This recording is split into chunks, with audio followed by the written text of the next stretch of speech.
Boa noite, aqui é o Christian, coordenador de relacionamento da Rede Comúnio, e estamos aqui com o pessoal da Comúnio, o Ivan, Luísa, Samara, Jéssica, Tati, Cícero e Daniel. Estamos no quarto programa Heresias Modernas e hoje vamos abordar o tema igualdade, onde a primeira pergunta feita é: o que a Bíblia fala sobre igualdade? Deus é parcial ou não? Muito tempo eu fiquei me perguntando esse negócio de povo eleito, né, judeu. Falou, caramba, se Deus é Deus de todos, como é que ele elege um povo, né? Aí eu evoluí o raciocínio e falava assim, pô, eu sou uma pessoa extremamente abençoada, porque eu tive a sorte de nascer num país católico. E, portanto, eu fui apresentado a Jesus quando eu nasci, eu fui batizado. E o cara que nasceu na China? E a menininha que acabou de nascer, sei lá, no Afeganistão? Puta azar, né? Não tenho acesso a Jesus direto. Eu fiquei muito me perguntando sobre isso, né? E a forma de interpretar isso é a seguinte: Deus se revela para a humanidade a partir da história da própria humanidade. Para isso acontecer, ele escolheu o caminho da revelação a partir de um povo que fez com ele o pacto de tê-lo como único Deus. É a história ali da promessa a Abrão, e Abrão topa fazer o pacto, vai para a Terra Prometida e nasce a história do povo judeu, que depois culmina no cristianismo. Então, é óbvio que a desigualdade, do seu ponto de vista concreto, é a regra, porque ninguém é igual a ninguém. As pessoas não são iguais, os povos não são iguais, as culturas não são iguais. E é até bom que seja assim, né? Porque a diversidade de talentos e a diversidade de dons é algo que o Espírito quer. E aí você vê a seguinte questão, então como somos todos iguais perante Deus? E aí a minha compreensão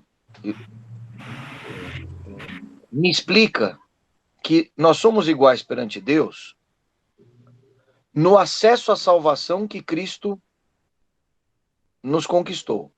Ou seja, todos nós aqui temos direito à salvação conforme Cristo conquistou na cruz. Então nós somos iguais no direito à salvação. Nós não somos iguais nos dons e nos talentos. Nós não somos iguais.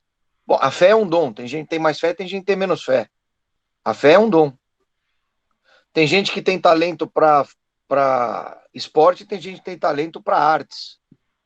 Tem gente que tem o dom da sabedoria, tem gente que tem o dom da cura. Tanto dons quanto talentos, nós somos diferentes. E é desejável que seja assim, para que ninguém seja completo em si próprio. Todo mundo precise do outro. Nós sequer somos iguais no reino de Deus. E demorou muito para eu aceitar isso. Jesus diz: aquele que quiser ser o maior, quiser ser o primeiro, seja o último. Aquele que quiser ser o maior, seja o menor. Ele fala: não há ninguém maior entre os feitos nos homens do que João Batista.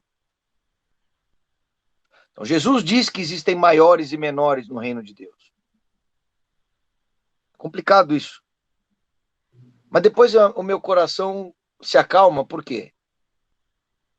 Porque quando eu morrer, se eu passar pelo purgatório, que já é uma vitória, se eu for ao purgatório, né? Todo mundo que está no purgatório está salvo no tempo, mas ou seja, se eu não for condenado, se eu for para o purgatório ou para o céu, que eu acho, sei lá, provável, improvável, né? Considerando a minha autoavaliação sobre mim mesmo. Mas, obviamente, a gente está nessa jornada, né? Eu não espero ser igual a São Pedro no céu. Eu não espero ser igual a São Carlos Luanga, que é o santo do dia de hoje, no céu. Vale a pena vocês verem a história de São Carlos Luanga, o primeiro santo negro africano de Uganda. Ele era um pajem da corte do rei, chefe lá dos pajens. O rei tinha um harém masculino para fazer sodomia. ele se converteu ao catolicismo e tanto não negou a fé como não aceitou ser sodomizado e entrar na maluquice sexual do rei. Foi queimado vivo com outros 21 companheiros. Primeiro santo negro africano. Gozado, vocês já ouviram falar de São Carlos Luanga? Não. Gozado, Não. né? Não, Não. nunca ouvi falar. Vocês moram numa região, ou são originários de uma região mais pobre, dentro de uma comunidade chamada Paraisópolis, alguns de vocês. A discussão sobre raça é super presente. Tem várias correntes lá de cristianismo. E nunca ninguém tocou na porra do nome de São Carlos Luanga para vocês. Não é interessante isso? Não é? Sim. Não é uma simetria monstruosa não fazer chegar a vocês a informação do primeiro santo negro africano? E o que ele fez, e por que ele é santo, e por que ele é uma pessoa absolutamente especial? E detalhe, ele morreu não tem nem 200 anos, 1886. Ou coisa que valha.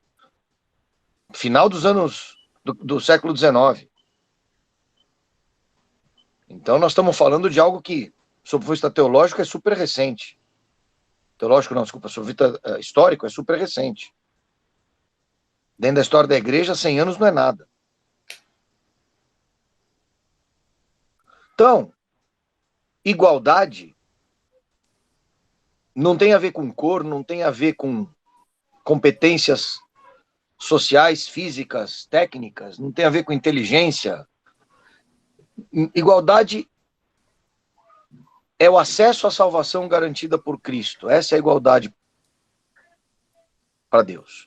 O galardão, que é aquilo que você recebe, é de cada um conforme a sua fé e as suas obras. A gente é salvo pela fé, mas a fé sem obras é morta, né? Isso quer dizer que é um absurdo técnico, humano, técnico no sentido de possibilidade de fazer, política, econômica, social. Humano, porque é contra a natureza humana. E religioso, teológico, porque é contra a ideia criativa de Deus.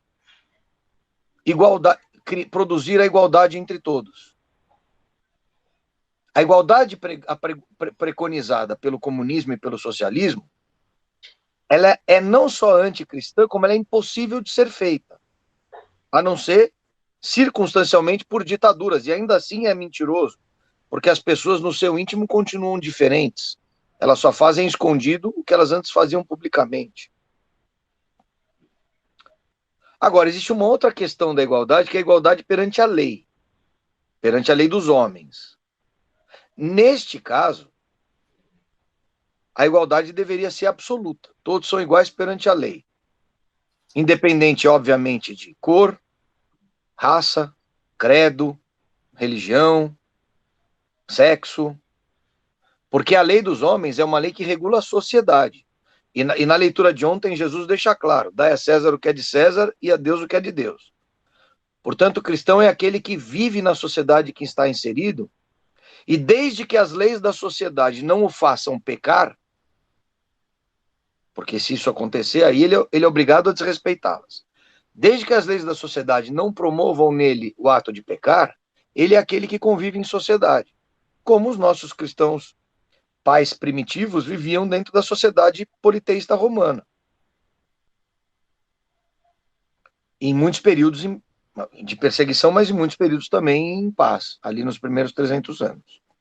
Então, em resumo, para jogar bola para vocês, igualdade é uma palavra que, para mim, sob ponto de vista bíblico, significa igualdade o direito à salvação.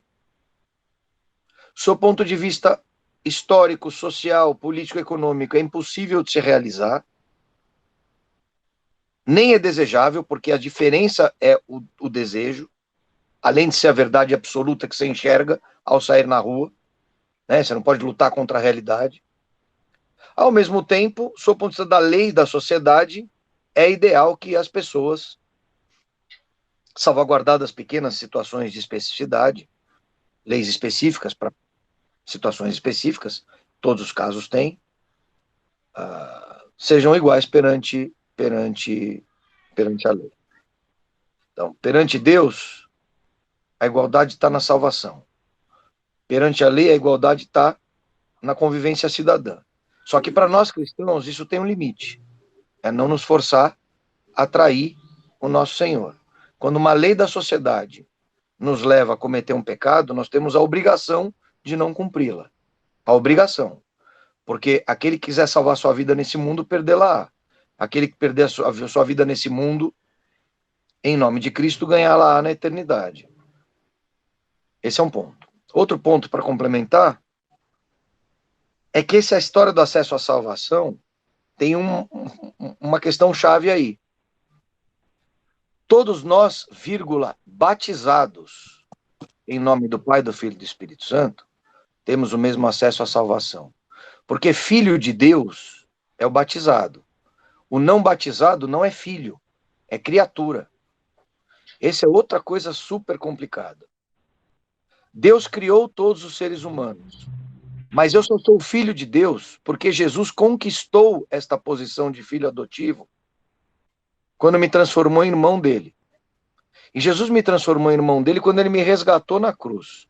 Só que para eu ser resgatado por ele, eu preciso confessá-lo como meu Senhor e meu Deus, conforme Filipenses 2, 5, 11.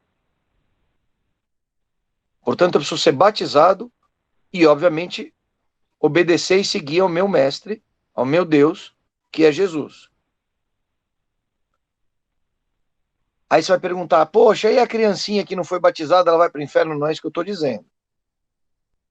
A salvação é uma prerrogativa exclusiva de Deus e ele diz quem vai ser salvo ou quem não vai. O que eu estou dizendo é que filho de Deus é aquele que é garantido dentro da família real a partir do sangue de Cristo. E isso vem com o batismo. O sacrifício de Cristo, ele é o processo que me transforma em irmão de Jesus, resgatado por ele, mas eu preciso ser batizado para ter acesso ao reino. Quando eu sou batizado, algumas coisas acontecem. Eu recebo o Espírito Santo, eu renego o demônio, eu cancelo o pecado original dos pais, Adão e Eva, e eu tenho abertura para todos os demais sacramentos e me torno membro do corpo místico de Cristo da igreja. Essa é a importância do batismo, tudo isso. Então veja que nós temos várias coisas na mesa aí. Portanto, a minha resposta é igualdade, precisa saber de que igualdade a gente está falando para poder explicar. Em relação ao galardão de Deus, cada um recebe de acordo com a sua capacidade, né? Não acho que é com a capacidade, não. Eu acho que é com o que você produz de fruto. O fruto então, o esforço, os frutos, né? Não sei se a palavra é esforço, é também esforço, mas é esforço, é obediência, é seguimento, é conversão diária, é produção concreta de frutos, né? É edificação do reino, enfim, trabalhar na obra de Deus concretamente, que começa em você mesmo, né? Na gente mesmo. Tem muita gente, é aquela história, né? Tem muita gente que quer salvar o mundo, mas não resolve nem a si próprio. Né? O Jordan Peterson fala uma coisa muito interessante, eu já falei isso aí para vocês. Os caras querem salvar o mundo, curar todos os males da humanidade, mas não arrumam nem o próprio quarto, né? Então, a gente precisa estar em ordem com a gente mesmo em termos de conexão com Deus.